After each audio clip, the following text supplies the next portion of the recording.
La dipendenza dell'Italia dal gas russo e la guerra in Ucraina potrebbero compromettere la lotta al riscaldamento globale?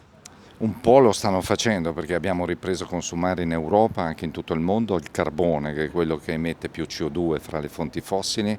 un terzo in più o anche il doppio rispetto al gas quando si produce elettricità. Tuttavia, mai come adesso abbiamo avuto bisogno di fare le nostre fonti interne, indipendenti, che sono quelle rinnovabili, quelle che anche non emettono CO2.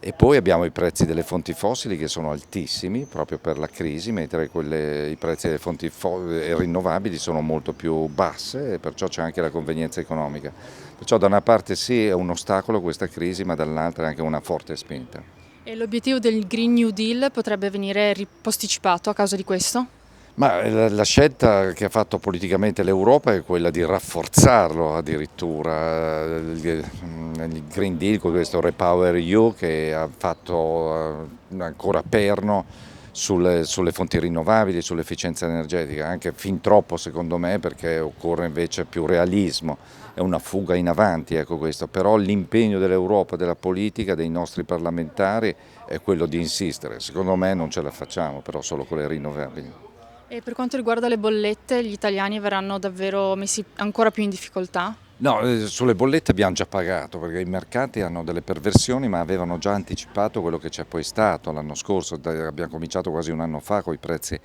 al rialzo e poi abbiamo raggiunto dei massimi 2 o 3 mesi fa subito dopo la guerra, adesso si stanno un po' calmando e la riduzione delle bollette c'è già stata il 1° aprile, noi facciamo le previsioni anche dal 1° luglio che ci sia un piccolo aggiustamento al ribasso. E invece per quanto riguarda l'inflazione, cosa potrebbe fare l'Europa?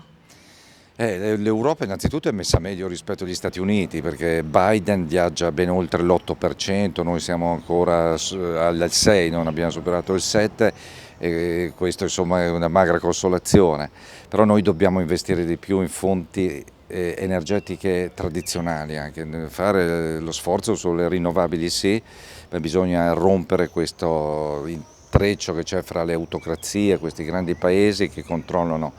le risorse fossili e aumentare l'offerta, ecco, spingere anche i paesi produttori dell'OPEC a produrre più petrolio, oltre a fare degli investimenti anche nel gas e poi efficienza energetica, solite cose. Ecco. Però una stretta monetaria mi sa che ci vorrà per fare anche calmare l'economia